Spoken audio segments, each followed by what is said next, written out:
Good afternoon, ladies and gentlemen, and let me welcome you to another of the Wednesday seminars of the Institute of Chinese Studies held here at the ICWA by kind courtesy of the director as part of our long-term partnership between ICS and ICWA.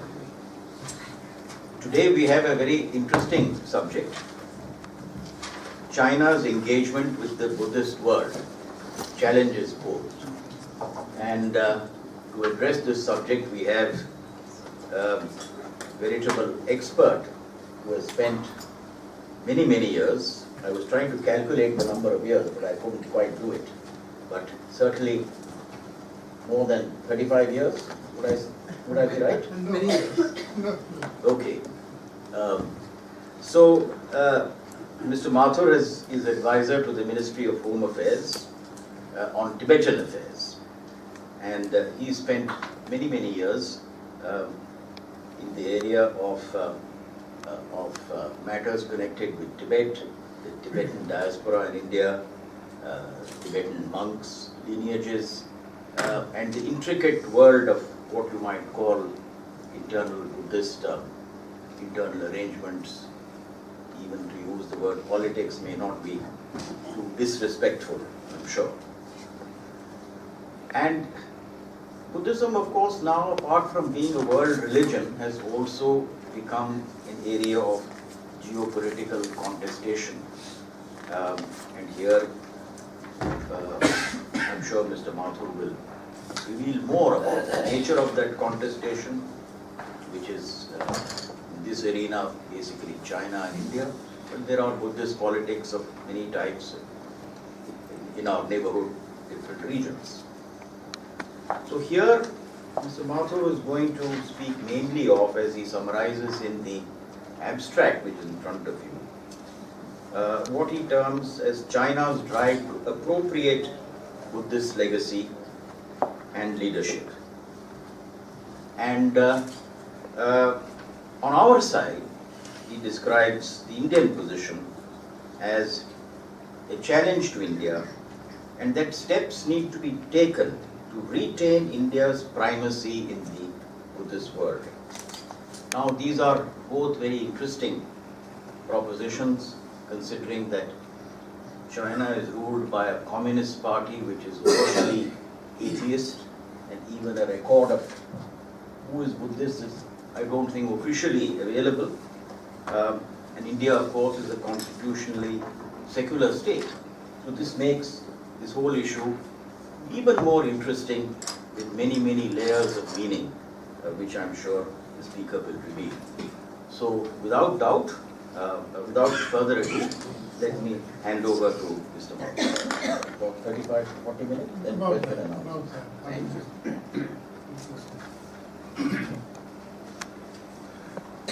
Thank you. Thank you, Jay. And thank you to the Institute of China Studies and ICWA for this opportunity. At the outset, let me clarify that I'm no expert on China or on Tibet, and for that matter, or on Buddhism. You might then wonder why I am here speaking on a subject like China's outreach to the Buddhist world and challenges posed, particularly to India. Well, let me just recap, since you mentioned my association with the subject would be as long as 35 years. Well, it is actually quite short. In the last several years, I've had the good fortune of making the acquaintance and friendship of Tibetan monks and laymen, and I'm so happy that Tempel and Nurupla are here for this talk. I have been involved with the International Buddhist Confederation, which was hoped to become an umbrella organization for the Buddhists around the world. I was also involved in a joint venture by the Vivekananda International Foundation and the Tokyo Foundation, which have been organizing the series of conferences called Samvad, the Hindu-Buddhist Global Initiative for conflict avoidance and environmental consciousness. This somehow came about after Prime Minister Modi and Prime Minister Abe met and both agreed that the 20th century institutions had not been able to find an answer to these two threats to the very existence of the world. And so this conference came about. In fact, the Prime Minister accompanied the delegates on a visit to Bodh Gaya, where a Bodh Gaya declaration was adopted, and he even called for making Bodh Gaya the spiritual capital of the world. And then I have been somewhat associated with the revival of the Asia Buddhist Conference for Peace, which you might know is a Mongolia-based organization, which was launched in the 70s when the Soviet Union existed, and India played a critical role in it, especially through Kushal Bakula Rinpoche. Now, in these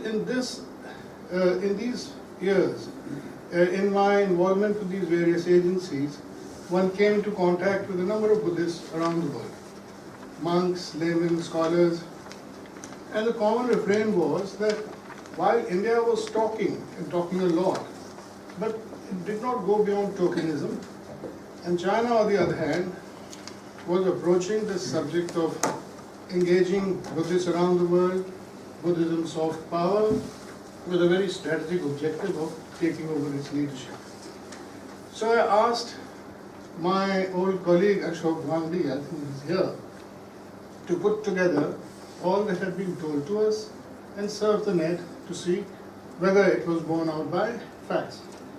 So what I'll present to you really is a picture of what has emerged from this exercise. Again, it's no great research, researchers are here, and actually I'm quite nervous speaking to scholars. Sri Radha is looking very intently. Now, China's emergence as a global power and its increasing assertiveness in our neighborhood has been discussed threadbare. What has perhaps escaped notice or adequate scrutiny is its outreach to the Buddhist world. The Chinese do acknowledge that they have 250 million Buddhists in Japan. The unofficial figure varies around 450 to 500 million, depending on who you speak to. So on this basis, they assert their leadership of the Buddhist world. Some believe that Buddhism was actually, despite a Communist Party ruling there, become an integral part of the domestic and foreign policies. Domestic, in line with the harmonious society that Hu Jintao proposed to create and which Xi Jinping is also now promoting. And the leadership perhaps feels that Buddhism, if carefully managed, can play a positive role in building such a society. Promotion of Buddhism also helps in the Tibet issue, especially in the post-Dalai Lama phase. Given the fact that Buddhism in China doesn't have a single institutional structure, they perhaps feel that after His Holiness is not around, it may not pose too much of a challenge to them, it may be easy to deal with. Then cultivating the Buddhist clergy, which is very influential in Southeast Asia, in Myanmar, in Sri Lanka, also complements their diplomatic and political efforts. Then again, it also seeks to widen the history of the evolution of Buddhism to South Asia as a region, with India only as a part of it, on par with, say, Nepal, Bangladesh, Sri Lanka, Pakistan. Unlike the references in the ancient past on the Buddhist context to India, in the last party congress, the emphasis was on the indigenous roots of Buddhism. It emphasized that Buddhism was actually destroyed in India. It was protected in China, nurtured under various dynasties, and scholars, including Tibetans, added to the philosophies of Buddhism. The strategic design then is to have a narrative or a discourse which is China dominated. In this context, we should note the promotion of Pure Land Buddhism, which combines elements of Zen and Mahayana Buddhism, of Confucianism and Taoism, with their emphasis on obedience and discipline and order. This has fraternal philosophic kinship with the Koreans and the Japanese. And so this leads to a network of monasteries and institutions across Asia, which is of immense diplomatic and political significance. I would like to mention that the Pure Land Buddhism actually originated from India, went to China in the 2nd century AD through Central Asia. And along with it, the Indian monk Bodhidharma, believed to be a prince from Kerala, took Zen Buddhism to China in the 6th century, from where it spread to Japan and Mongolia. Incidentally, he is also associated with the famous Shaolin Temple, famous now for its martial arts.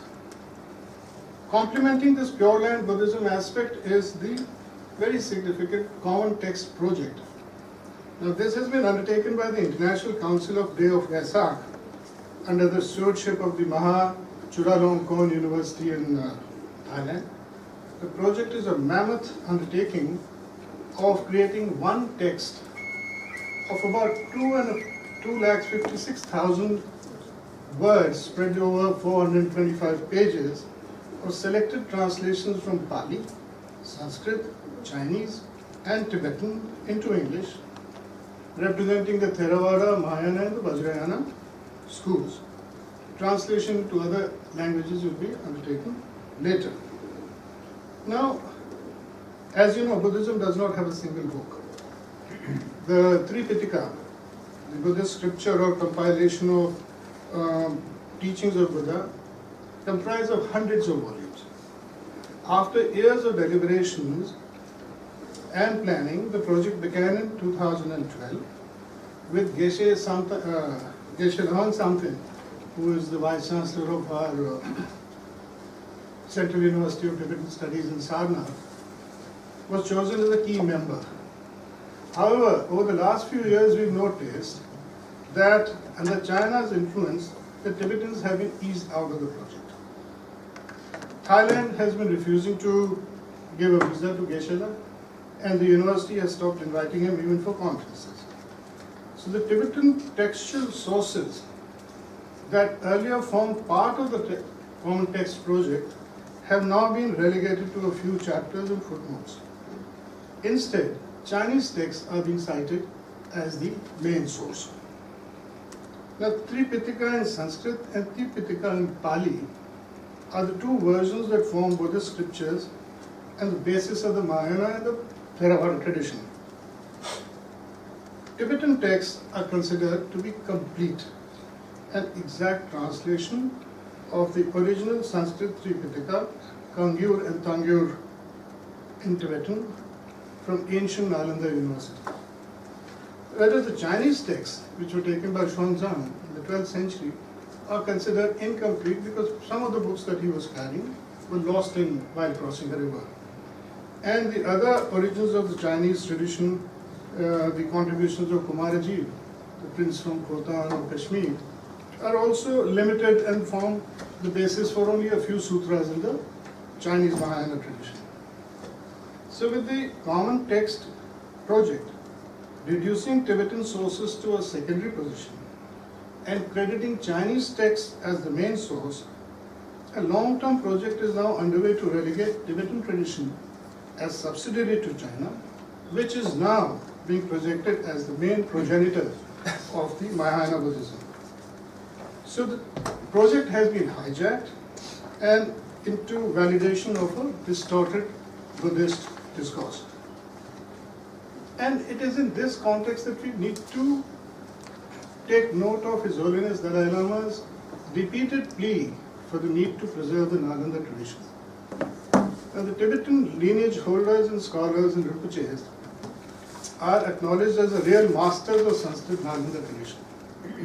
In their teachings and works, they credit the origins to Indian masters like Nagarjuna, Shantidev, Aryadev, Tirupa, and not to the Chinese court or the incomplete Chinese translations. So in this game of winning hearts and minds of the current and future generations, it is pertinent that we take note of this and renew our engagement with Tibetan masters to establish the Indian roots of Buddhist discourse. Another major development has been China's establishment of the Nanhai Buddhist Academy in Hainan province. It's their own version of the Nalanda University. It signals its appropriation of the Nalanda tradition. It's worth noting that the NBA is led by Venerable Yen Shun, who is the abbot of the Lumbini-based Zhonghua Chinese Buddhist temple. The fact that he was chosen for his Lumbini connection is quite significant, as it fits into the Chinese narrative of projecting Lumbini's importance vis-à-vis Bodhgaya. The China anointed Panchen Lama, the Chinese Academy of Social Sciences, the Mahachula Longkorn University in Thailand, the International Association of Buddhist Universities, etc., are all associated with this university. Courses in all aspects of Buddhism are being provided in Tibetan, Chinese and Pali, but not Sanskrit as yet. 200 students have already been enrolled in this university. The university will be steered by Buddhist scholars and monks with a monastic outfit just like in the old Nalanda. To add insult to injury, the academy construction site has been named Brahmalok, abode of Lord Brahma. In contrast, the sorry state of affairs in our own Nalanda initiative is well known to everybody. Apart from this, China has been promoting the abodes of bodhisattvas like Avalokiteshwar, Manjushri, Amitabh as major tourist destination. The Brahma Palace in Wuxi is touted as China's Rajgir, and massive repair renovation has been undertaken of Buddhist holy sites, including monasteries in Tibet. The other aspect I would like to touch upon is the appropriation of global leadership. Now, from the time in 1997 when it first hosted the World Buddhist Forum session, China has acquired tremendous influence over three major bodies. One is the World Buddhist Forum, the other is the Bangkok-based World Association of World Fellowship of Buddhists, and then it has a dominant say in the International Council for the Day of Vesak, sectarian, which is also based in Bangkok. As I mentioned earlier, the Tibetan members have already been eased out of that. Through the World Buddhist Forum, China provides a platform to their Panchen Lama, projecting him as the supreme leader of Buddhists. Also provide a platform to Shukden Dorji worshippers who are at loggerheads with His Holiness the Dalai Lama. China has also established, apart from the Mahayana things that they're doing, they've also established a major Theravada center in Yuping at the confluence of the Qian and Yu rivers, which merges into the Mekong. Now, since most of the Southeast Asian countries follow Theravada tradition, China has used this allegory of geography to tie up with the Southeast Asian countries that flow. This also flows out of China.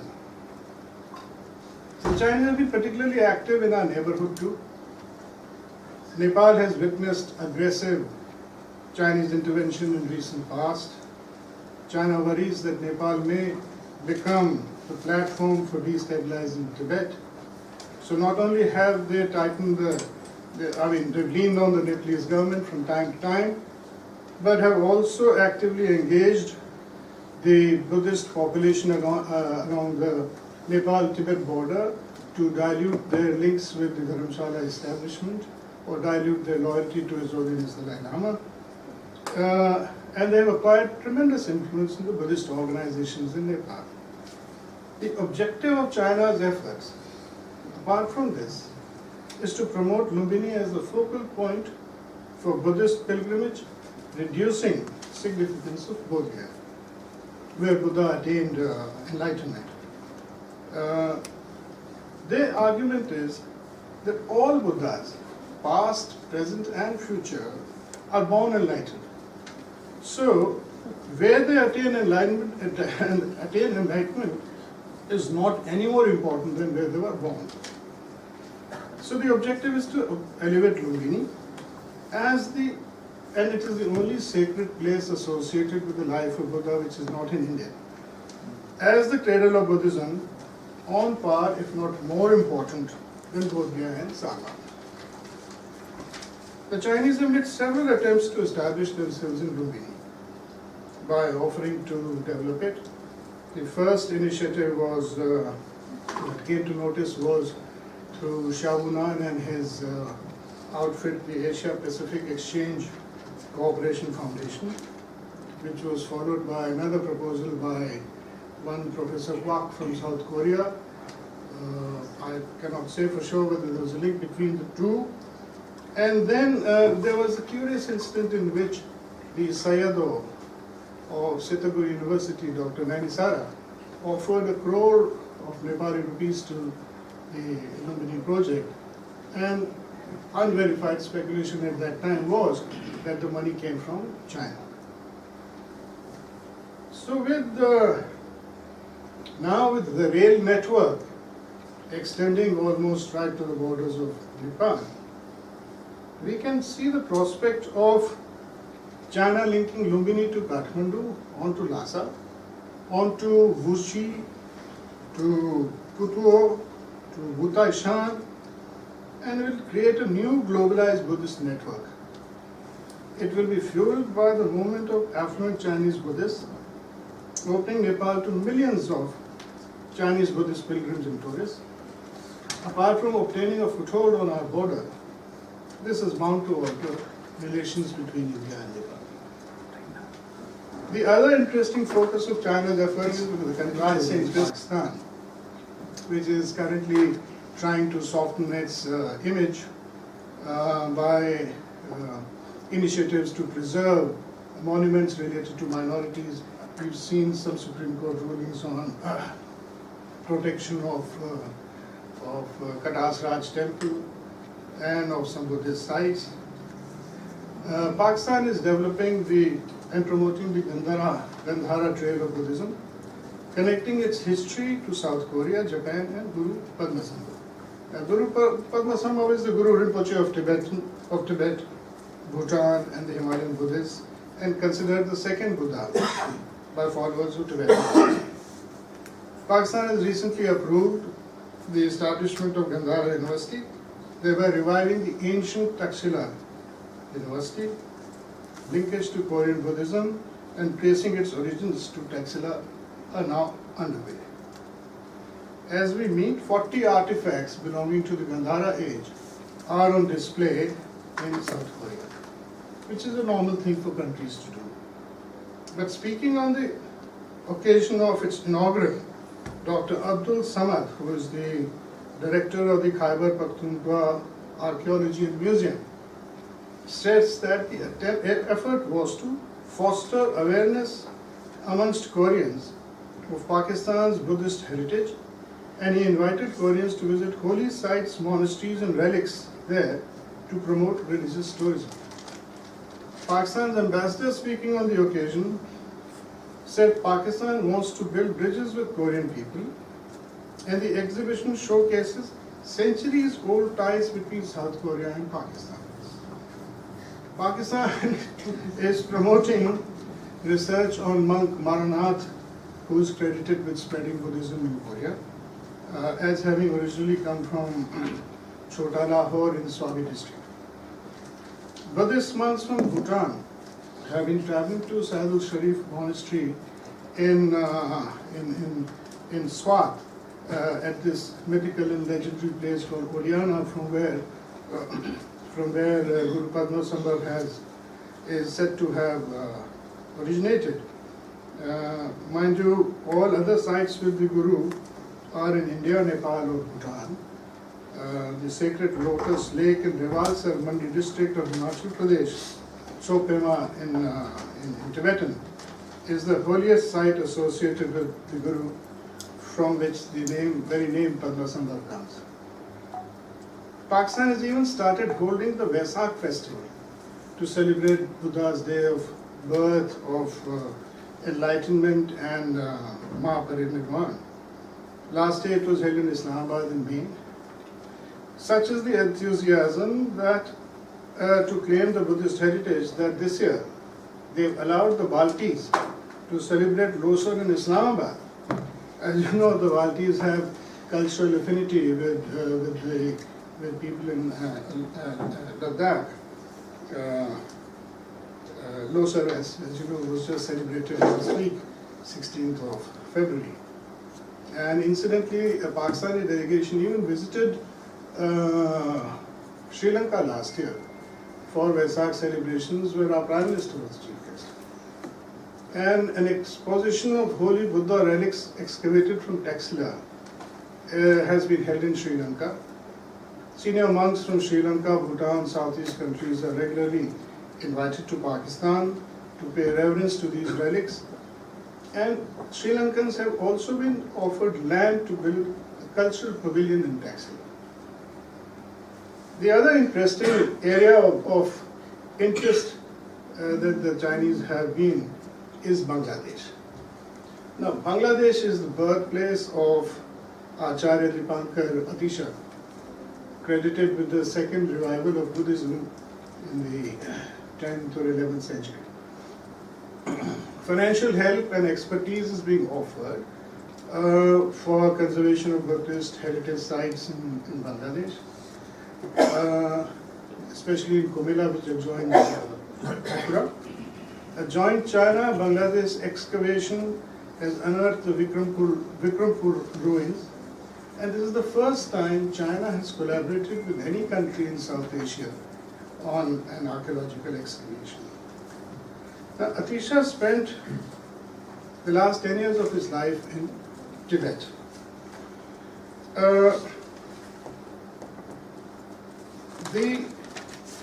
In Tibet, and his foremost disciple over there was a person by the name of Gilne Jugni, who founded the Kadam school, which is the progenitor of the Gelu school, to which his holiness belongs. Within the Gelu school, as you might know, there is a war between those who worship the Shuddhan Dorji deity, which His Holiness has banned, and the Dalai Lama. Now, the Shuddhan faction of the Gelu sect, senior members of the China Buddhist Association, China State Administration for Religious Affairs people, have made several visits to Bangladesh. An annual Dipankar Atisha Peace Award has been instituted with the financial help of a Shuddhan faction based in Switzerland. So the whole purpose is very devious. The effort is to link with Bangladesh and provide credence to Shuddhan elements who claim to be Puritans and upholders of the Gelu tradition by linking them with the origins of Atisha, that is in Bangladesh. In Sri Lanka, China has openly made hefty donations to all Ceylon Buddhist Congress. They don't hide anything about it. The Mahabodhi Society of Sri Lanka and several temples. They financed radio stations. They've even financed a TV channel which Venerable Benagala Thero runs from a place called Homagama. Such is their influence, such is the influence they've acquired, that after 2 series, they had translation of His Holiness's book, My Land and My People, stopped from publication by one of the leading newspapers. Now we come to the aspect that you referred to, Tibet. All this, part of whatever they're doing is also their preparedness for a post-Dalai Lama phase. To me, it seems China has concluded, despite news that we get on and off to the contrary of contacts between His Holiness and the Chinese, I think they've concluded that they would wait for the 14th Dalai Lama to be no more, and that without him, the Tibetans would break into factions, and it would be easier to stabilize the situation in Tibet. I could be wrong, yeah, they might have some views on it. But the Tibetan struggle has not been a political one. It's a civilizational struggle. It's a civilizational struggle for preservation of the unique cultural linguistic and religious identity. So inspiration for this struggle comes from religious sources, not from political ones. So therefore China, to check the influence of the Tibetan lineage holders, most of whom are based in India in exile, have taken certain concrete steps. First is to create a cadre of loyal monks through their Academy of Tibetan Buddhism in Chengdu. They've downsized the number of monks, nuns in monasteries, and we've recently seen the example of Dharamgad. There has been severe restriction on admission and movement of monks and nuns from monasteries to another monastery. Pliant monks have been appointed to administer monasteries. Monasteries themselves have been spruced up. In many cases, monks have started receiving monthly payments, which was never heard of earlier. Most importantly, through the order number 5 of management for reincarnation of lamas, control, identification and recognition of reincarnations has been appropriated by the establishment. And a beginning has already been made with important lineages like the Peno Rinpoche, like the Ado Rinpoche, and even Reting Rinpoche. The idea being that by asserting this right, it will be the Chinese establishment that will decide the reincarnation of the 14th Dalai Lama. Now, they identify, quite rightly, His Holiness as the main stumbling block to whatever they intend to do. So they've been chipping away at His Holiness's image, describing him as merely a Guru Lama. They encourage Shugden groups to challenge him. They fund the Shugden activities. Prominent Shugden monks like the Kundaling Rinpoche and Trijang Rinpoche, who is a reincarnation of His Holiness's tutor, have been going around the world mobilizing people against him. Demonstrations are held against the Dalai Lama whenever he is visiting abroad. We've seen this happen in the US, we've seen this happen in Europe. Attempt is to win over disgruntled, ambitious monks who are in India. And in the past we have seen a disaffected lot like the Shama Rinpoche challenging His Holiness's authority to recognize reincarnations beyond his own lineage. We see the activities of Dukchen Rinpoche, who was the Rupa Kaju sect in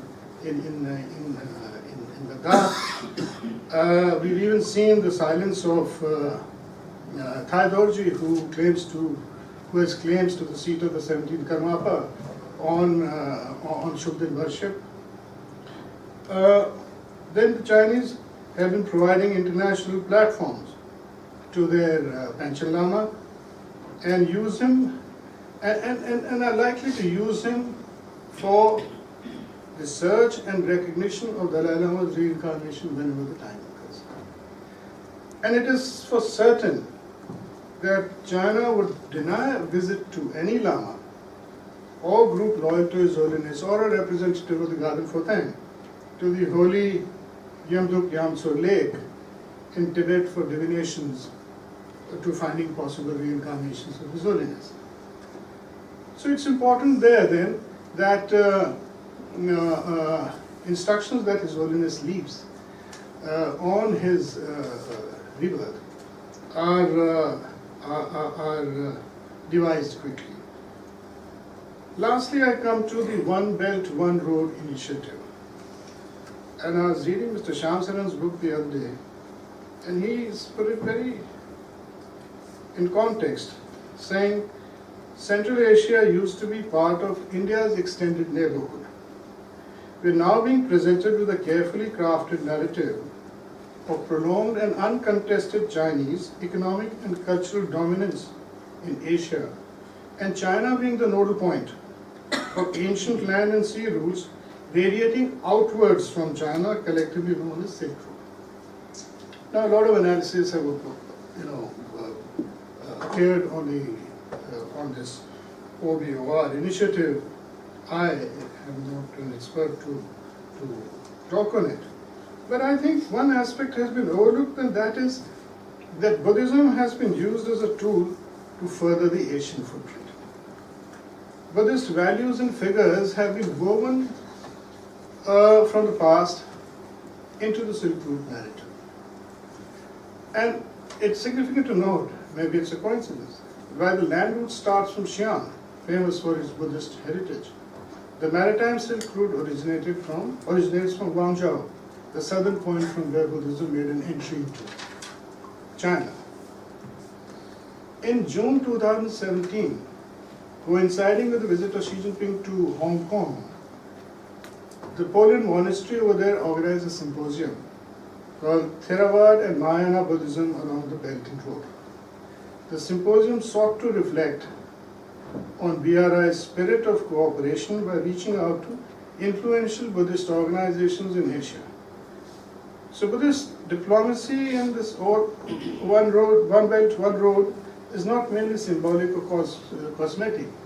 I think it gives it the civilization depth to the whole narrative. So in this context, now what are the challenges before us? First and foremost, I think if we accept that the Chinese activities are detrimental to our long-term interest, then we must recognize the need to do so. We must recognize the soft power of Buddhism. I was happy to read a news report the other day that a special wing has been created to use India's soft power, and the ICCR will be spearheading the effort. And what was mentioned was, apart from many other things, Bollywood, which is a very strong medium. But missing was the civilizational contact aspect. And I think we need to engage with the influential Buddhist clergy in Southeast Asia and in Myanmar, in Sri Lanka and other places. We must make sure that through this engagement, the discourse of origins of Buddhism is corrected and brought back to the land from where it originated. And I'm sure this will pay us diplomatic and political dividends. And the effort cannot just be governmental, it has to be dovetailed with efforts being made by non-governmental organizations, independent organizations, like the International Buddhist Confederation, like the Mathur Buddhist Society, or various other educational institutions that we have in India. And central to this will have to be Bodh Gaya,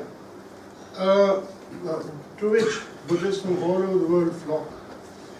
And the sorry state of Bodh Gaya seem to be believed. I don't know how many of you have been there recently, and it is terrible. It's a shame that not only the state of affairs within Bodh Gaya in terms of hygiene and cleanliness, etc., or facilities, but also the connectivity. It's the most expensive airport in India, and the drive from Patna or Varanasi to Bodh Gaya is backbreaking. Everything is in shambles.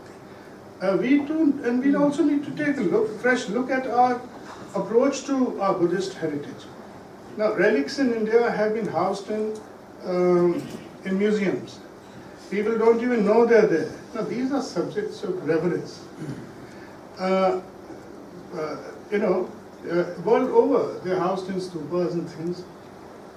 We who claim that Buddhism originated from here have nothing to showcase Buddhism in Delhi itself. While we have a Buddhist relic lying in the National Museum, every attempt to have it displayed on important occasions like Vesak, and we tried this in 2015 when the Prime Minister came for the function, but it was not possible under whatever rules that govern these things.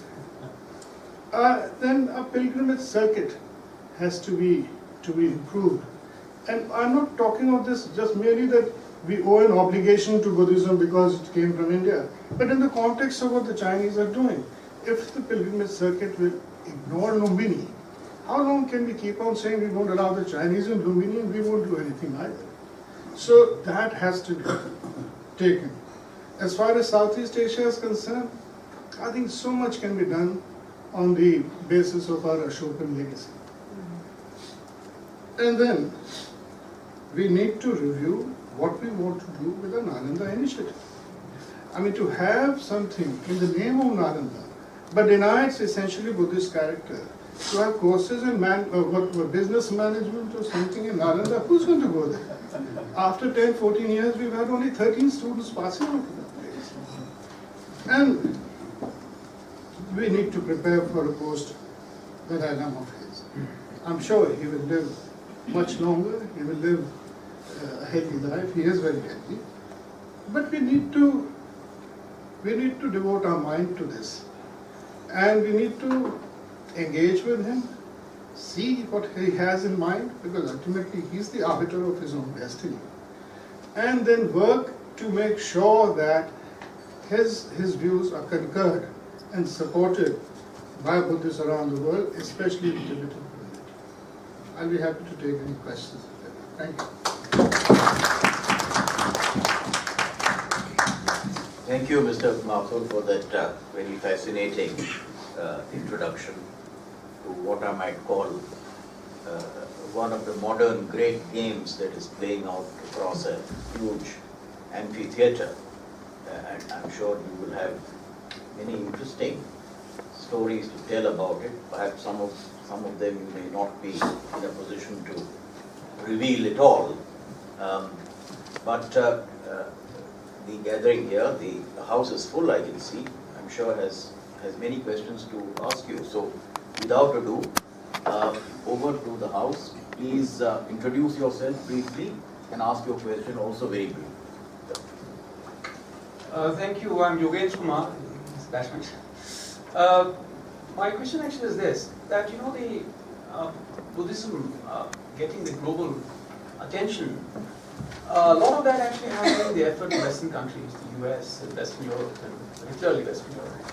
I'm just wondering, I mean, this particular narrative being built by the Chinese which is taking place, obviously they're trying to unsuccessfully cover the atrocities and literal civilization extermination which is taking place in these areas. The point actually is that, of course, we have to play a certain role, but I'm just wondering, is the West using narrative? Is there some way we can combine with them and build a counter narrative which actually would, in a way, be to correct the narrative which the Chinese are actually trying to build? I think it's a very valid point. And I think fundamentally this is a lack of understanding of the widespread, vortex of Tibetan Buddhism. You see, Tibetan Buddhism grew in the early 70s till 80s and 90s. That was the age when people were questioning materialism. This was the age of anti-Vietnam War, and people turned to we had the Beatles came to Mahesh Yogi and things. We had the New Left movement. We had this Bernard Kouchner and every Reggie Debray and everybody. So then that phase, and credit must go to the 16th Karmapa, who was one of the first to send people out for and to Thumpa Rinpoche and Akong Rinpoche. So we need to understand the wide following that Buddhism, or especially Tibetan Buddhism, has acquired not only in even in parts of where Mongolia is. One is a pure form of Tibet. Mongolia is the one that gave the Dalai Lama his title. We have republics in Russia which have, and in Europe and in America, it's very, very strong. But we've not been able to converge, with them at all, and to our detriment. And in that, I think some has, perhaps, one, we have not taken any deep initiative in it, perhaps not even out of understanding of what is potentially possible, but also because of certain suspicions about the motivations and things of people. Now, I've been guilty of it myself in my career, but sometimes we generalize, and on the basis of generalization, we have pitfalls. Many of the Tibetan lineage holders who come from areas where there were mixed populations are bound to have Chinese followers. And Chinese will visit them. But and we must keep our eyes open as to who comes. I mean, it's not an open door. So we need to get them on board. We need to get them on board. Thank you. And I add another thing. And in this, the more the Chinese come, the growth of Buddhism in China and the contact between Chinese Buddhists and India is not to our detriment. I think it's for the better for the two nations. Thank you, Amitabh. Suresh Goyal. I think the whole our whole discussion on the importance of acquiring the leadership of Buddhism, or particularly Tibetan Buddhism, maybe I'm mistaken, but it's premised on our assumption that there are political dividends in acquiring the leadership. Now that premise was based earlier on the fact, or at least on the thing, that Dalai Lama or his successor would continue to lead Tibet, and therefore there would be, quote unquote, a Tibetan cause to continue for eternity, or whatever, however long the eternity is. I'm not so sure whether that is going to happen or not. So if there are no political dividends, please correct me if I'm wrong there, if there are, or there are very, very small political dividends, is it really worth investing in this contest, number one? And if it is worth investing in that contest, whether developing the tourist destination is the right way to do it, whether developing scholarship centers, you mentioned the text-based research where we have a lot of text but we are not doing it. What would be the right way to go about it? Because to my understanding, tourism development can be done by many. Sri Lanka can be a part of it. So what is the right way to go about it? I must correct the impression if I have given that our supporting the Tibetan Buddhism is the way for global leadership of Buddhists. No, it was not that. While Tibetan Buddhism has a large number of adherents in our Himalayan belt, we cannot forget that we also have a strong Theravada tradition. So it's not merely that. My reference to the Tibetan Buddhism and our identification with it was merely in the context of correcting the discourse that the Chinese wish to, initiate. So that if we have to come back to India as the origin of Buddhism, then we trace it back to our universities over here like Nalanda, etc. In any case, you see, universities like Vikramshila, Nalanda, or Taxila, whichever country they may be, exist in a time when there were no nation states. So maybe, to now divide them on terms of borders, and so that was one. And you're absolutely right. As far as the Tibetan Buddhism is concerned, yes, who knows who will lead it in the future. So we must assert our rights. And I dare say that the narrative of Buddhism in the Himalayan belt has been excessively Tibetanized, and largely because of the larger-than-life figure of His Holiness the Dalai Lama, and traditional links between monasteries and things. And we need an Indian narrative. I could give you the example of Bhutan, for example, which also follows Tibetan Buddhism. The language of instruction is Tibetan, but the narrative is purely Bhutanese. So I think we need a course correction there. I think there's a lot. And on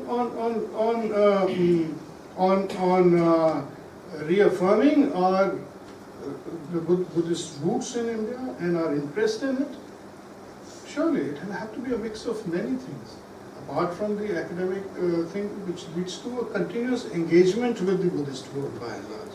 Because what has been happening are one-off events. You do something and then people forget about it. So if we establish these institutions in Bodh or anywhere else, it will lead to a long-term engagement with these greater visits and town visits by the religious leaders who in any case come but in a rather disorganized way. And tourism is a big thing.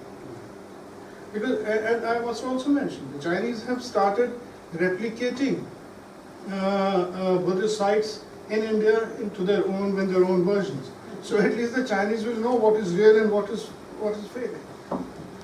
Thank you. Professor Mohanty. Thank you. I really enjoyed very informative circuit. Now, press the button, not press the button. There are two gaps in the Chinese approach to their current policy on Buddhism. I think they lack civilizational depth. Second, they have not developed intellectual tools as have been developed in Europe and America. Of course, we also lack both of those here. But they can be forgiven because we have officially 8.4 million Buddhists, unofficially about 12 million. And they have officially 250 million, unofficially many more. So they can't be forgiven for those two things because I think something has prevented them from studying religion in general, including Buddhism. We have also forbidden in the Department of Religious Studies in our universities. They may be because of Marxism, we because of secularism or whatever, or some policy. Whereas all European universities, all American universities have departments of religious studies. And the Academy of Tibetology or similar academies, they are part of the political scenario that you just described. And the civilizational depth is very lacking. A lack of civilizational depth is very clear, even though they have serious programs of translations, no doubt. I think there are translation programs all over, in Chengdu, Xi'an, Beijing, including Lhasa, immense. We have some translation programs, but not much. But what becomes most conspicuous is that we reveal our civilizational, I mean it would be too strong to say, use the term bankruptcy, but gaps in the international conferences, whether it is the World Buddhist Congress in Beijing or international seminars and conferences in here. We neither have the combination of sociological tools studying religion, nor the historical depth. We have excellent text analysts. I think we have our Pandits, that tradition is fantastic. They don't have even that. They have linguists, excellent linguists. Therefore, what would be, in your view, the way to fill the civilizational gap and develop intellectual tools at this moment where interest in Buddhism is growing in both the countries and throughout the world? Thank you. Professor Moti taught me in the university, and I was a bad student then, and I'm a bad student even now. I really don't know, Professor Moti, as to how we overcome this inadequacy in our civilizational depth in India and to inculcate. It'll have to be a long-term project because it can't be a button that can be switched on. But I think, to begin with, some center in Bodhgaya where we could embark on, and a suggestion has been made by my dear friend Mr. Wami, and I'll just revert to it. And he has suggested, establishing a center for Indic heritage studies in Bodhgaya where perhaps something could be done. And one second. Yeah, what we need to create is as you said, the texts are here, the translators are here. An archive of this Buddhist canon, this Tibetica and Tripitaka. I think some work had been begun by the Nalanda Deemed University, but I don't know how much it has progressed. The scriptural text and commentaries by Indian masters, literature, and as Buddhism grew to get these back. But I really have no answer to this as to how we can. You would know better. Sonia? Hi. There you go. I'm Sonia Shukla, I'm with the ICS. If I understand the subtext of what you are saying, there seems to be a conflict in, creating or a resurgence of the Indian idea of Buddhism and taking sort of ownership of it. And with that, the Tibetan Buddhism sort of taking over parts of the narrative. Now, how do you propose that this conflict can be resolved?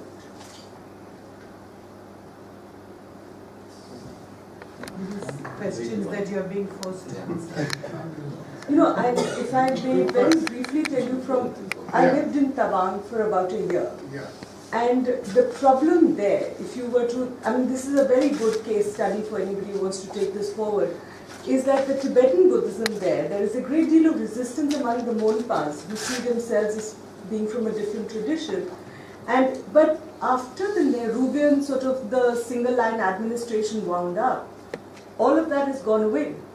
You know, there is nobody who is nurturing that line of argument. So unless your local narratives begin to feed into your national narrative, you won't have a project, is my submission. Good point. Good point. Yes, possibly, you're probably right. The chat is not the You're problem probably still right. yet. Can I just say here that I think we should not confuse Indian Buddhism with Tibetan Buddhism. No, we shouldn't. And that's Indian Buddhism, Tibetan Buddhism, Chinese Buddhism are three different parties. totally. I Can agree. you speak into the microphone, please? It's his subject. No, but Well, we'll help you out. yeah. You were actually dwelling on this. I think I'm a little unclear about what Amitabh was trying to say, frankly, and I agree with you. I mean, what is it that you're trying to project? Are we trying to project Indian Buddhism, or are we just trying to project Buddhism and take charge of Buddhism, simply because it emerged from India? I think I'd also like to point out the text. We do not have a lot of the texts, unfortunately. They were destroyed by those who came afterwards. And don't forget, Nalanda was sunk under the ground. It just happened to be discovered because Xuanzang wrote about it and the British archaeologists discovered it. We would not have discovered Nalanda otherwise, maybe for a long time. So I think, and a lot of the original documents were either went to Tibet, and this is what His Holiness has an advantage over us. That's why he says he has the text. A lot of these texts are still in Xi'an. Xuanzang couldn't translate them all. And we have been trying to tell the Chinese or ask them for many years, give us at least copies of the originals.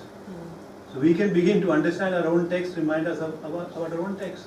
This is where I think the collaboration comes in, and that's why I agree with what the basic point you're making. There is no harm in India and China working together on Buddhism. Totally. But that is if the Chinese want to work with you on that. The problem today is, no, I think, these things all change over time. The problem, see, China thought it would be the center of Buddhism. First they developed Loyang. It didn't work. We have a monastery in Loyang, Bangladesh. We set up a temple, not a monastery, temple in Loyang. For the first time, government of India paid for it. So the Chinese have discovered that the International Buddhist Center they wanted in Loyang has not worked. So now they are trying to replicate Nalanda. You cannot replicate a religious theological system in a communist or a one-party system, where you are confusing spirituality with religion. Yeah, They are two different things. I think that is where the narrative has to change. The Chinese first stress spirituality, if you remember, in terms of their evolution of their own thinking. The people wanted more than just money or the party. Didn't work, so then they came into Buddhism. Because Buddhism they could control. Now they find they can't control Buddhism either. You cannot let a religious genie out of the bottle and then expect to control it. So I think this experiment will keep on in China. I don't think we should worry too much about what's happening in the West. Because in the West this is more of a, and I say this in front of Mr. Tempathering, etc. The West it's kind of a fad, It's an alternative medicine kind of system. But the religion has to come from its origins. It has to evolve from its origins. And the origins are in India, they're in Tibet, they're in Sri Lanka, they're in Myanmar, they're in China in a huge way. Don't forget, there's more Buddhism in China than ever in India.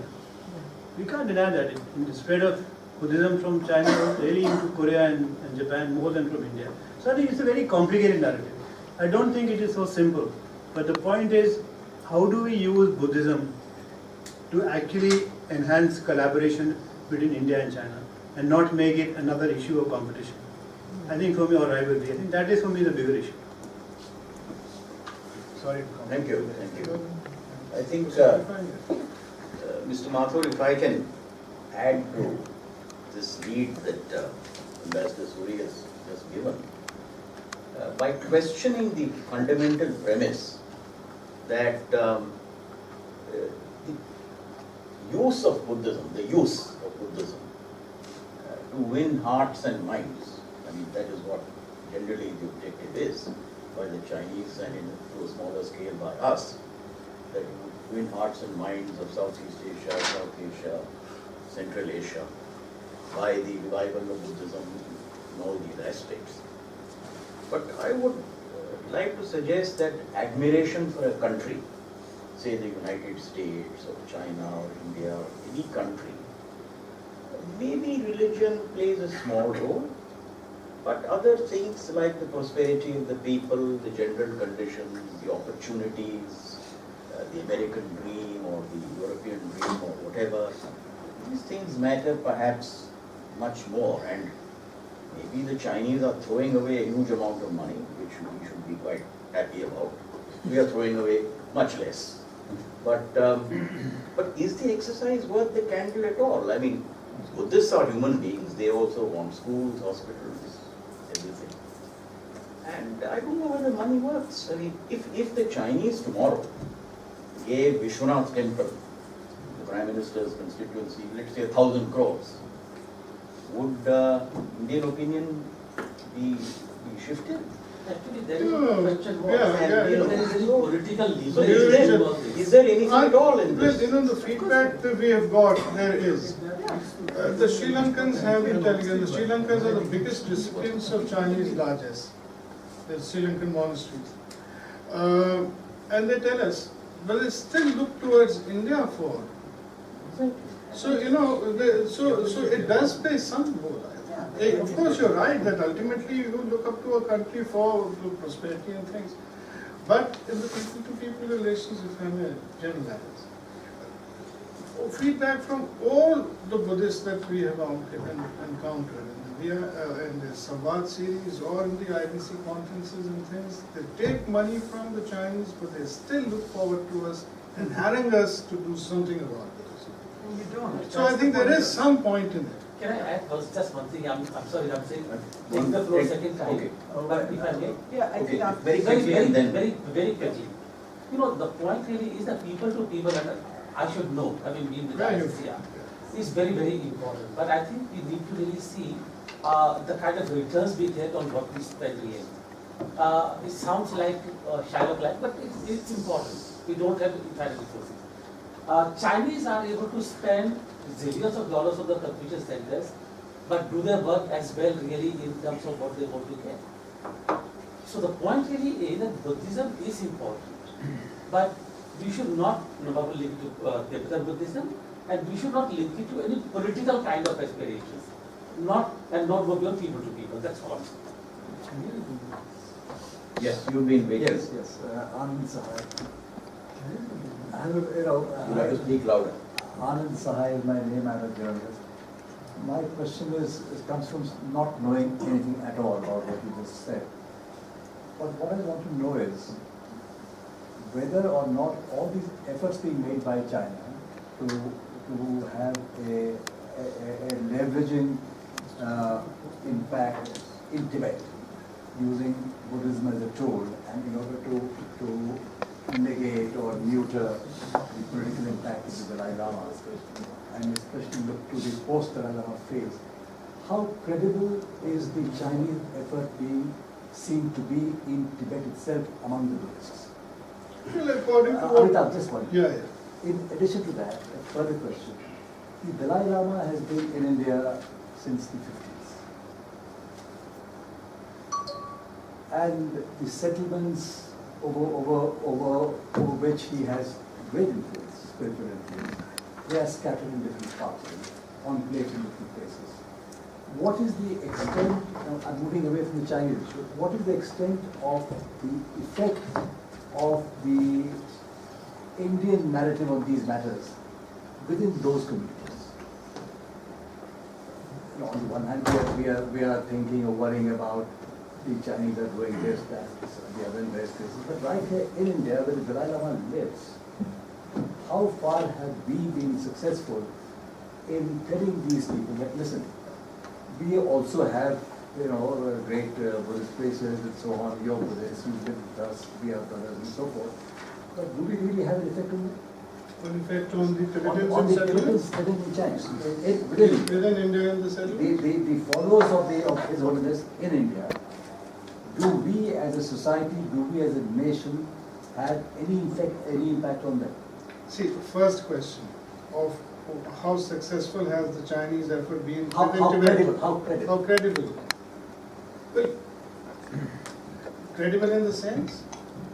लोग उनके चक्कर में आ रहे हैं. Wait, that will depend on success. Well, if reports we can go by, not really. The immolation, but central to the Tibetan cause remains His Holiness. I think almost all the self-immolations that have taken place have not been for independence or this, that, it is for the return of His Holiness. So it is the central factor. The other is the almost unanimous feedback that the China anointed Panchen Lama hasn't found much traction.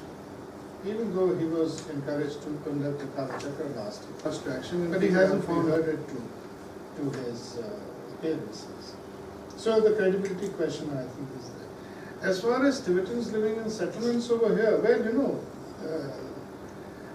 they are, after all, somewhat between a foreigner and a refugee because we don't have a refugee law. So they remain, in a state of limbo and waiting to return to Tibet, hopefully at one day, and I don't think anybody is going to go back. Many of them are Indian citizens. And some of them have, many of them become, not a lot, so but a lot of them. A lot have become Indian citizens, but not very many. Not very many, and there are also some of those who have become Indian citizens. Many because of employment opportunity, and some because of the exasperation in our systems of acquiring travel documents or other documents. Rather than put up with this. Sorry, maybe I didn't explain myself well. What I meant was, whether we they are able to have a benign effect on their thinking, as regards the Indian system itself, sociological, administrative, as a people, as a society. No, but Anand, that's a question you'll have to ask the Tibetans. No, Nalin, I'm saying something different. If these people who live amongst us, if we can't influence them adequately, influence them in what way, Charlie?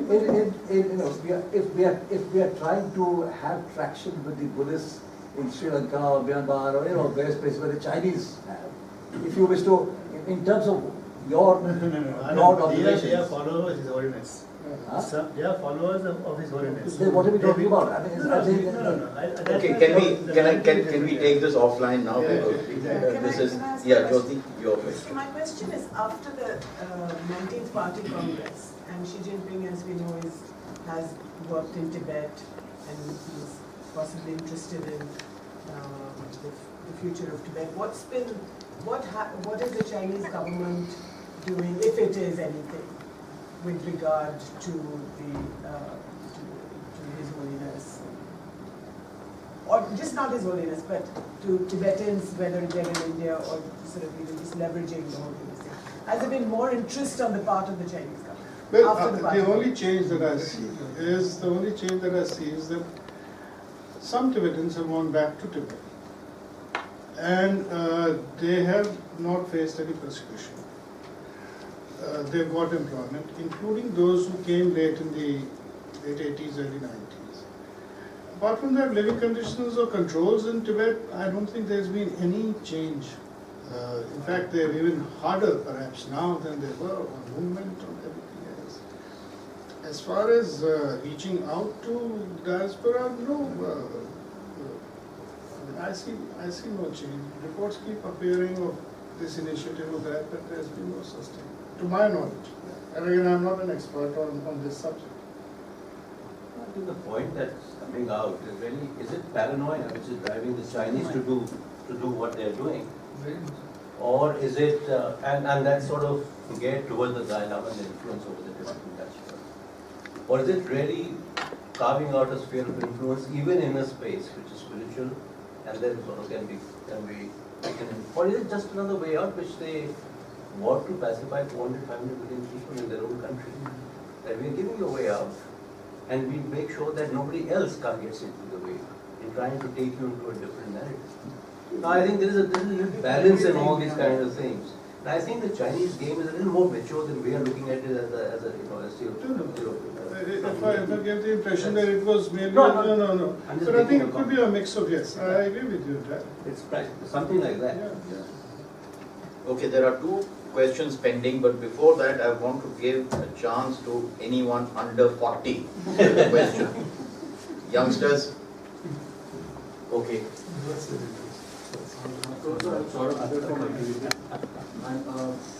And I have one pointed question, and before that I want to make a statement. Short. This newfound love for Buddhism is just a reaction to all the Chinese initiatives, and that's why the way we are going about it is going to fail unless we change our strategy. Now my question is, you talked about the ICCR, that they are going to open one center, Chinese center, and all that. I just read a news report. So my question is, if they are going to proceed the way we have recently produced Kung Fu Yoga of Jackie Chan and Sonu Sood, which was actually a disaster movie and talked about one belt, one road and whatnot. So we are really going to be a failure. So what suggestions you are going to make to ICCR so that they are going in a positive direction and they are doing something significant about this? Thank you. Good question. You know, it's not they think Buddhism is not merely in reaction to what the Chinese are doing. There's been a strong movement for Buddhism over here.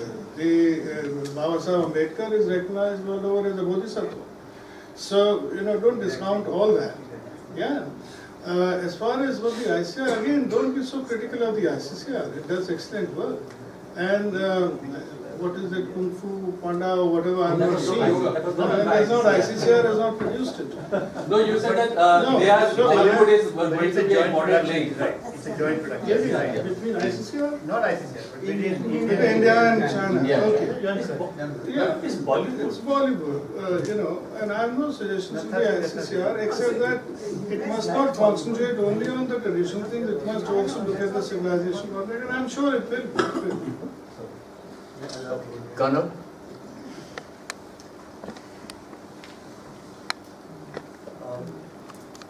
I've been to Tibet, that's why this question. Into the mic. In Tibet you find modern roads, renovated monasteries, but you find two different societies. When you go on top of Potala Palace, you find modern housing, one side where mostly Chinese are living, other side old traditional houses where Tibetans are living. And there is hardly any interaction between the two societies. So what I wish to emphasize here is that Chinese have not been able to win hearts and minds of the Tibetans, although they have done physical improvement, infrastructure. This is what I wanted to comment. Thank you. Jaidev? Well, thank you, Amitabh. That was a very good talk. But I just wanted to make two short comments. I think Suresh, you raised a point about whether it was, shall I say, cost effective for us to, or advisable, for us to also start pushing Buddhism or at least taking some initiative there. And I think when you look at the manner in which we are approaching Buddhism, it is not, to be taken as purely a religious effort. That is one part. And neither of the Chinese are doing it that way. They are looking at it as a combination of strategy, of politics, and of religion. And I think when we look at our national interest, we also have to look at all. We cannot just, be in a utopian kind of situation. You are well aware of our Himalayan border belt and the influence that it has. So these are all factors that we would look at. There was a reference made by Amitabh to the Buddhist tourist belt, which is being developed, or at least they plan to develop it if they get around to it. But if that happens, for us, what does it mean? I think that is the way we should look at it. It means, one, of course, loss of revenue immediately, because you'll have Chinese-controlled Chinese tourist traffic coming here. Second, you'll suddenly find your borders getting very porous. And third, you'll find Chinese sitting on your doorstep. They're already trying to come there. So I think when we are looking at all this, there are other factors, and I'm sure you're aware of one. I'd just like to make one more comment. Jyoti made a comment about Xi Jinping. Having worked in China, he didn't work there, in Tibet, he just traveled there. Controlled it. Yeah, he controlled it. He still controls it. He thinks. China. He still thinks. But he was particularly in charge of Tibet. Yeah. Well, he's certainly held a thing, but what I would say is that in Tibet, things haven't settled. And we can keep seeing that in the manner in which there are protests that break out off and on. And even from Chinese instructions, the instructions that the Chinese issue repeatedly, telling their cadres and telling people in Tibet not to raise funds for the Dalai Lama, not to illegally send funds across, etc. And this is not just once in 7 months or 8 months, it's virtually periodic. And the kind of systems that they are putting in place. So they have not been able to pacify the Tibetan population for whatever reason that requires, I guess, Amitabh to give us another answer. But, so I think, when we are looking at it, we have to look at it from, shall I say, a more, from a wider perspective, looking at what our interests are. The other day when I said this thing, I preface by saying, will Tibetan Buddhism continue to really govern or continue to influence the international process to the extent that we think it will? My take is that it may not, was Dalai Lama rules. And then the whole thing changes. Sinicized. Can I make a point?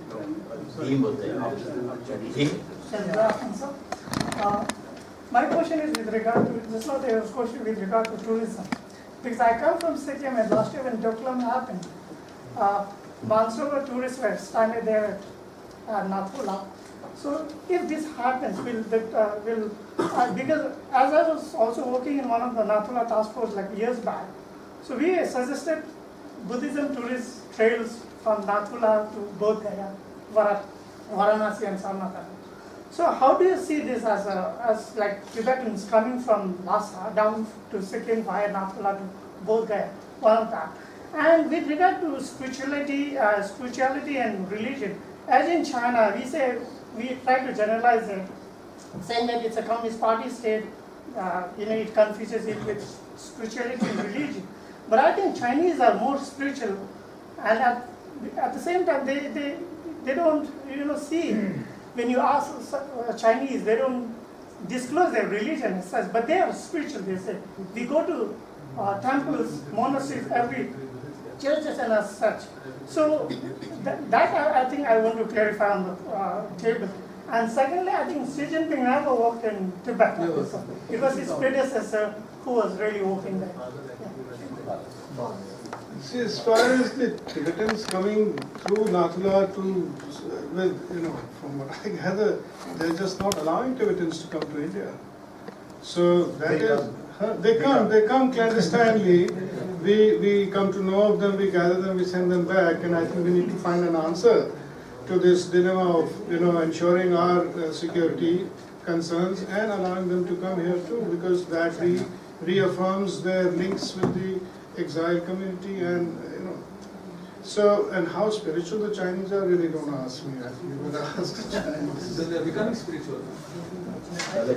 I just want to make a couple of, I think Suresh said something, and then Krishan said something. I think we need to be clear on two things. Why do the Chinese want Chinese Buddhism to be the dominant factor? Because they do not like Tibetan Buddhism, and they've always believed that Chinese Buddhism is different, which it actually is, in terms of theology also, but also because it is a bigger religion. Right? Their problem is that irrespective of whether the Chinese believe in Chinese Buddhism or Tibetan Buddhism, they all believe in the Dalai Lama. The problem the Chinese have with His Holiness is not that his influence in Tibet, is that his influence in China. This is the whole issue. I think we have to understand that. The problem is not which form of Buddhism you believe in. The point is how influential is His Holiness in China. And the fact is he still remains very influential. And this is the problem the Chinese face, and that is why it's very important for them to try and influence who his successor will be. May he live for 100 years, but we need to look beyond it now. No, the point is not, that's not the issue. I think we're talking about Buddhism in China. I think the other question which needs to be answered, maybe Amitabh, you need to look at this more closely. Why is Buddhism important for the Chinese Communist Party? That's a question you've not answered. And I think it also spins off from what Jaidev and Kishan said. You know, it's part of a much bigger package, and I think maybe we can have a separate session on that. Why is Buddhism so important for the Chinese Communist Party in terms of its own future? Why has the Chinese Buddhist Association been allowed to become what it has, as big as it has? You know, Chinese monks today roam around in SUVs, they run businesses. So there is an element to corrupt the Chinese Buddhist Association also. So how does the Communist Party keep control over them, and why does it want to have control over them? Why has religion become so important? And that is why I disagree with him. You know, it's not spirituality, religion. When all ex-communist regimes you discovered, including in Russia, this communist system has not been able to set aside this system of religious beliefs which has come down over centuries. So I think you need to answer the bigger question: why is Buddhism more important for the Chinese Communist Party from its perspective of remaining in power? Maybe you can do a paper on that. Come. Apropos your point about no, that's okay. If you can hear me. Apropos your point about course correction, I was thinking when one looks at China's engagement with the Buddhist world, one really detects, at least in the discourse, a really linear narrative, which is like a very skewed narrative, which is why I refer to your point about the need for course correction. One tends to, I think, obsess over the material dimensions of power. That is, you know, the X number of what is the sort of religious infrastructure being created, what is the more visible material dimensions, overlooking the ideational, which I think is a fundamental flaw, and which is where the course correction needs to begin in the first place. And apropos Ambassador Suri's point, I think this I think linear narrative really results in, I think, two dangers, in my opinion. First is it reduces Tibet as it were to just a passive entity. Radicalization is only one dimension of the Tibetan struggle, but there are a whole set of, as Sonia mentioned, about counter narratives that go completely missing from the mainstream research and policy imagination. And we would do ourselves a service if we were to shine a light on those. And that's first. And second is even as we obsess over the CPC's attempts to transform Tibetan Buddhism, we lose sight of, as Ambassador Suri hinted at, we lose sight of the more interesting intellectual question, I feel, is to ask how the process itself is shaping the CPC. It's not linear at all. Absolutely. But that's what I think all three of us have been saying. That is not bigger. But I think Amitabh's point was different. I mean, he's looking at from a more limited perspective on the international aspect of it. That's why I said he could do a second seminar. But I also said I'm not an expert on that. No, but you know, I don't think if you need to be an expert beyond the point. Everybody can do this together. There is enough talent in this room. I can see faces here who know this subject well. Okay, we are nearing the end of our time, but is there another round for the under 40s here? Any under 40? You're under 40? You have the back. Yeah. Sharing. First you, young man, and then sharing. My name is Singapore. I'm the voice of So my question is, I would like to understand the way the Chinese or the Tibetan people's understanding of religion, Buddhism as a religion, and the way the Chinese government use as a strategy is not only in Tibet itself, but all over Asia. Right? So that would be a challenge to the Indian state also. Because when they are using a strategy, so that's the one question, like how the Indian government they counter this strategy. Because for me, what I think is there's an upper hand also if they are willing to challenge that strategy, because they have an invitation where the Dalai Lama tried to promote it all around the world, and the Buddhism is origin is set from India, so they have the upper hand if they want to use it as a strategy. And my second promotion in the beginning of your talk, if I'm not wrong, is the promotion of the Chinese government, promotion of Buddhism will have the post Dalai Lama for the Tibetan course. For me, what I'm trying to understand is the problem here is when we try to Tibet, people try to understand as a Buddhism. So for me, it's a problem because I try to understand Tibet as a separate religion, as a separate thing, even though there's a huge relationship. But if you are trying to understand Tibet from the point of Buddhism, then it's a huge mistake. Then we are losing many things, right? So. Yeah, I think the second point you're right. I mean, the Tibet issue cannot be judged merely by the Buddhist angle. The first, I'm sorry, I could not understand. Is it not the same thing that we have been saying? That to understand the strategy behind this. That's what I'm saying. So what I'm saying is, what I'm trying to say is the Indian, because for some they think it's a small kind of like, not effect. But I'm trying to say this is one of the most intelligent strategy the Chinese government has used as a Buddhism as a strategy instrument to counter the Indian government also, so that they can control the whole Asia in terms of Buddhism, economic or whatever. That's because India is for them is one of the in Asia, for them India is the one challenging for them, right? The other remaining countries they can. I don't know, I could be wrong, but I think it's not India specific. It's also to establish itself as the origin of Buddhism in these places, as Mathur had said.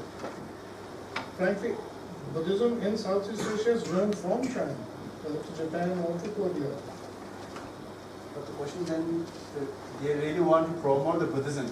But and they're not restricting themselves to the Mahayana Buddhism. They've also reached out to the Theravada countries, Cambodia, Laos, Myanmar. That in Southeast China, right? It is Theravada. Yeah, it's a Theravada. Okay, Sherry, you had a question? More of while they were discussing, and then came up like for 4 people, and they mentioned about just recently, that was around May 2017 when I was there. So just around that time, they had just got a circular from either the SAR, State Administration for Religious Affairs, or the CBA, Buddhist Association, I'm not sure exactly, because they were just having a conversation. I didn't want to dig too much that I wanted to know too much. So they mentioned about this circular that had come from this particular body from the government, saying that they're going to now implement something where, so there's a clear differentiation between the Chinese Buddhists and Tibetan Buddhists. There's going to be a difference between the red monks and the grey monks. So in terms of, so then in this follow-up to this kind of a circular, the Rinpoche was mentioning that whenever he's in Chengdu and he tries to visit this Chinese monasteries, so the monastery immediately pulls the shutter down. So for me, this was like a very interesting revelation, because I would imagine that the Chinese government would try to bring the different strands of Buddhism together inside China. But here there is like a clear sort of a dimension where the government wants to, bring there to be a separation or exclude each other, not to bring them united. So I don't know what it really says about the thinking inside China. But one thing that they said, their analysis, the Tibetans themselves, there was this professor also who teaches Tibetan history there. So their understanding was that the Chinese government understands that Tibetan Buddhism is very strong and influential, and that the Mahayana form of Buddhism is also something that the Chinese Buddhists take to. So this Rinpoche himself, he does teachings to Chinese Buddhists and stuff. So because of that influence, they want to preserve the Chinese form of Buddhism. That was something that was very interesting for me. I don't know how to analyze it academically, but this is an anecdote. And I think while we're talking about the China's engagement with the Buddhist world outside, inside China there's a lot of churning that's happening. A religious law was just, became effective in February this year. And also in Xi Jinping's speech, I think there was some statements that were made about religion, where he talks about how religion has to be localized to Chinese characteristics. So this is also something that we need to read into. In fact, the first point with the Mathur had mentioned, there is a distinction, but the number of Chinese that come and flock to His Holiness' teachings is evidence enough that this can't work. Well, unless there is any pressing question, I'm just looking around. I think all of us should thank Mr. Amitabh Mathur for a very, very fascinating session. I think it has drawn not only a full house, but a very engaged audience with a lot of questions. And I'm sure we could have taken this session on and because it has opened up so many different streams of connections and thinking. So I think possibly this is a subject we should engage in separate sessions and go into it further because of its many ramifications. But from my part, on behalf of ICS and ICWA, may I thank you for coming and spending this time and enlightening all. Thank you very much. Thank you so much.